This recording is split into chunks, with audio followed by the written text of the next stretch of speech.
Hello everyone, welcome to my channel. आज करेंगे हम क्लास 12 बिजनेस स्टडीज। चैप्टर है हमारा बिजनेस फाइनेंस। टॉपिक होगा हमारा फिक्स्ड कैपिटल। सो गाइस, इस चैनल में हम जितने भी वीडियोस करेंगे वो सभी एनसीईआरटी की बुक्स में से करेंगे। स्टार्ट करते हैं हमारा टॉपिक और देखते हैं फिक्स्ड कैपिटल क्या होते हैं। Every business needs funds to finance its assets and activities. यानी हर एक बिजनेस को फंड्स यानी पैसों की जरूरत पड़ती है अपने एसेट्स खरीदने के लिए या कोई भी एक्टिविटी या फंक्शन परफॉर्म करने के लिए। सबको पता है बिजनेस रन करने के लिए पैसे की जरूरत पड़ती है। Investment is required to be made in fixed assets and current assets.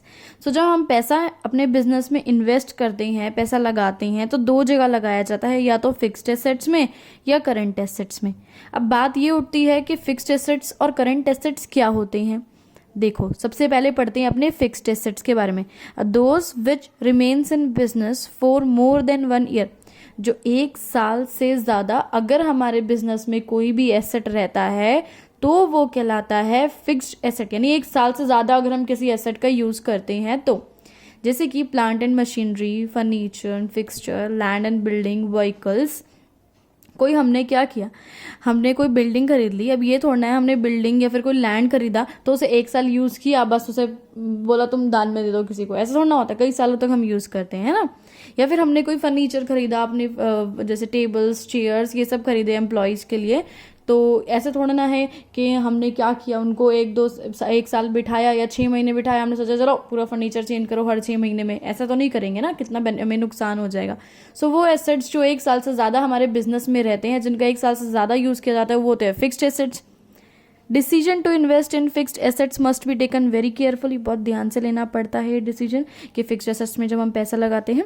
As a investment usually quite large, क्योंकि इन्वेस्टमेंट बहुत लार्ज से मतलब है बहुत ज़्यादा अमाउंट में लगाई जाती है। कोई ऐसे 500-1000 रुपये नहीं होते हैं, लाखों रुपये लगाए जाते हैं।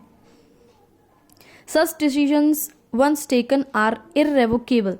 इररेवोकेबल से मतलब है इनको वापस रिवर्स करना बहुत ज़्यादा मुश्किल होता है इन डिसीजंस को। जैसे कि आपने क्या किया, एक लैपटॉप ले लिया, ठीक है। अब आप सोचोगे नहीं पसंद नहीं आया यार, चलो दूसरा ले लेते हैं। आसानी से होना लिया जाता है भाई, 50-60 हज़ार रुपये खर्च हो जाते हैं लैपटॉप लेने में। Accept at a huge loss. आपको बहुत लॉस उठाना पड़ सकता है अगर आप अपने डिसीजन को चेंज करते हो तो। फॉर एग्जाम्पल, आपने लैपटॉप लिया 50,000 का, आपको नहीं पसंद आया, आपने सोचा उसे बेच दो, वो 50,000 में थोड़ा जाएगा। अगर आपने 1 महीना भी यूज़ कर लिया तो वो तो शायद 40,000 में, 35,000 में जाएगा, है ना। और फिर दोबारा से आपको उसमें 15-20 हज़ार रुपये मिला के दोबारा नया खरीदना पड़ेगा कोई, तो बहुत लॉस उठाना पड़ता है इन डिसीजंस को बदलने के लिए। Such decisions are called capital budgeting decision. तो हम फिक्स्ड एसेट में जब पैसा इन्वेस्ट करते हैं तो उसको कहा जाता है capital budgeting decision. Current assets are those. अभी फिक्स्ड एसेट्स तो हमने पढ़ लिया, अब हम पढ़ते हैं करेंट एसेट्स क्या होते हैं। Those assets which in the normal routine of the business get converted into cash और cash equivalent within 1 year. यानी फिक्स्ड एसेट्स आपके 1 साल से ज़्यादा कोई एसेट यूज़ किया है तो, और करेंट एसेट्स हो गए जिन्हें 1 साल से कम हम उसे यूज़ कर रहे हैं और साथ ही साथ 1 साल के अंदर अंदर वो कैश में कन्वर्ट हो रहा है। जैसे कि आपकी इन्वेंट्रीज, डेटर्स, बिल रिसीवेबल। अभी डेटर है, जैसे किसी को आपने उधार में सामान बेच दिया, आप ऐसे तो नहीं करेंगे ना 2-3 साल बाद पैसे दे जाना भाई कोई बात नहीं, ऐसे तो नहीं बोलेंगे ना। 2 महीने का, 3 महीने का टाइम दोगे। इन्वेंट्रीज वगैरह होते हैं, स्टॉक वगैरह होते हैं, साथ साथ बिकते रहते हैं, है ना। फिर और आते रहते हैं, बनते रहते हैं। आप 1-1, 2-2 साल तक तो अपना स्टॉक संभाल के नहीं रखते हो कोई भी, है ना। तो वो हो गया आपके करेंट एसेट्स। आगे है मैनेजमेंट ऑफ फिक्स कैपिटल। तो fix capital refers to the investment in long term assets. तो फिक्स कैपिटल से मतलब है कि पैसा कहाँ इन्वेस्ट करना, लॉन्ग टर्म एसेट्स में, यानी ऐसे एसेट्स जो हमारे बिजनेस में 1 साल से ज़्यादा समय के लिए रहते हैं। Management of fixed capital involves around allocation of firms capital to different projects और assets with long term implications for the business. तो फिक्स कैपिटल का मैनेजमेंट से क्या मतलब है कि हम पैसा ऐसी जगह एलोकेट करना या खर्च करना या पैसा ऐसी जगह लगाना, ठीक है। फर्म्स कैपिटल मतलब फर्म का पैसा ऐसी जगह लगाना कि जैसे कि कोई भी प्रोजेक्ट में या किसी भी एसेट में पैसा लगाना जिससे हमारा लॉन्ग टर्म इम्प्लीकेशन, यानी हमारे बिजनेस में लंबे समय तक असर पड़ेगा, इफेक्ट पड़ेगा वो डिसीजन लेने से, वो पैसा लगाने से। These decisions are called investment decision. इन डिसीजन को इन्वेस्टमेंट डिसीजन कहा जाता है या फिर कैपिटल बजटिंग डिसीजन भी कहा जाता है, जैसे कि मैंने आपको यहाँ ऊपर भी अभी बताया था। ये देखो लिखा हुआ ना capital budgeting decision. And affect the growth, profitability and risk of business in the long run. यानी ये डिसीजन लेते हैं तो हमारी ग्रोथ, प्रॉफिटेबिलिटी और रिस्क पे असर पड़ता है। सपोज जैसे कि हमने क्या किया, एक नई फैक्ट्री लगा दी और वो बहुत अच्छी चल गई, सही जगह आपने पैसा लगाया तो हमारी और बिजनेस ग्रो करेगा, ज़्यादा प्रॉफिट होगा। लेकिन अगर लोकेशन उसकी अच्छी नहीं है, जहाँ तक रॉ मटेरियल नहीं पहुँच पा रहा है या लेबर नहीं मिल रही है, तो हमारे लिए ये रिस्की भी है, हमें लॉस भी हो सकता है ना।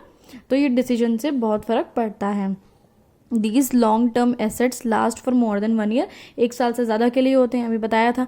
It must be finance through long term sources of capital. और फाइनेंस मतलब ये पैसा कहाँ से अरेंज होता है इनका, यानी जो हम इन लॉन्ग टर्म एसेट्स पे पैसा लगाते हैं वो लॉन्ग टर्म सोर्सेज से ही अरेंज होता है। जैसे कि इक्विटी से पैसा उठा लिया, प्रेफरेंस शेयर से पैसा उठा लिया, डिबेंचर से, लॉन्ग टर्म लोन से, रिटेन्ड अर्निंग से। ठीक है, रिटेन्ड अर्निंग मतलब जो अर्निंग पहले से हमने संभाल के रखी हुई है अपने बिजनेस की। ठीक है, तो लॉन्ग रन के जो एसेट्स होते हैं, लॉन्ग टर्म एसेट्स होते हैं, उनका पैसा लॉन्ग टर्म सोर्सेज से ही उठाया जाता है। Fixed assets should never be finance through short term sources. इनका पैसा शॉर्ट टर्म सोर्सेज से नहीं उठाया जाता। क्यों? सपोज आपने क्या किया, 6 महीने के लिए 25 लाख रुपए या 50 लाख रुपए उठा लिया, तो 6 महीने में भाई कैसे पैसा लौटाओगे आप? इम्पॉसिबल है, बहुत ज़्यादा मुश्किल हो जाएगा, है ना। तो अगर आप थोड़ा लंबे समय के लिए उठाओगे तो धीरे धीरे इंस्टॉलमेंट में आप पैसा देते रहोगे, इसलिए लंबे समय में पैसा उठाया जाता है, छोटे टाइम के लिए पैसा नहीं उठाया जाता है। Investment in these assets would also include expenditure on acquisition, expansion, modernization and their replacement। यानी जब हम इन एसेट्स में पैसा इन्वेस्ट करते हैं तो इसमें और क्या क्या खर्चे इंक्लूड होते हैं। सिर्फ एसेट्स खरीदना ही नहीं होता, एसेट्स एक्विजिशन यानी खरीदना, एक्सपेंशन यानी अगर हमारे पास 4 मशीनें हैं तो हम 5 मशीनें और ले आए, बढ़ाना, मॉडर्नाइजेशन यानी टेक्नोलॉजी को अपडेट करना। ठीक है, एंड द रिप्लेसमेंट, सपोज कोई मशीन पुरानी हो गई है, उसको उसकी जगह हमें नई मशीन खरीदना। तो ये सारे खर्चे भी जो आपके आते हैं कैपिटल बजटिंग डिसीजन में ही आते हैं। These decisions include purchase of land. ठीक है, क्या क्या डिसीजन हो सकते हैं, जैसे हमने लैंड परचेज कर लिया, बिल्डिंग परचेज कर ली, प्लांट एंड मशीनरी परचेज कर ली, कोई न्यू प्रोडक्ट लाइन हमने जो है लॉन्च कर दी, तो भाई नई मशीनें तो आएगी ना, कोई नया प्रोडक्ट हम लाएंगे तो उसके हिसाब से। या invest in advance techniques of production, हमारी टेक्नोलॉजी हमने अपडेट करनी है, नई नई टाइप की मशीन्स ला रही है, तो भी तो इन्वेस्टमेंट होगी ये, है ना। Major expenditures such as those on advertising campaign or research and development programs having long-term implications for the firm are also the examples of capital budgeting decision। यानी कि कुछ एक्सपेंडिचर ऐसे होते हैं जैसे कि हमने एडवर्टाइजिंग चला दी, ठीक है, या फिर हमने क्या हुआ रिसर्च एंड डेवलपमेंट पे पैसा लगा दिया, तो ये भी हमारे फिक्स्ड एसेट्स एक तरह से कैपिटल बजटिंग डिसीजन के अंदर ही आते हैं। क्यों आते हैं? क्योंकि सपोज आपने टीवी में ऐड दे दिया, तो इस ऐड का जो पैसा मतलब ऐड से जो आपको प्रोडक्ट बिकेगा वो आपको कितने सालों तक बेनिफिट देगा, है ना। तो ये भी एक तरह से कैपिटल बजटिंग डिसीजन में आता है, क्योंकि लॉन्ग टर्म इम्प्लीकेशन यानी इनका लॉन्ग टर्म इफेक्ट होता है। आगे जो बढ़ गए इस वीडियो को नेक्स्ट टाइम करेंगे, ठीक है। Thanks for watching this video, please like, share and subscribe.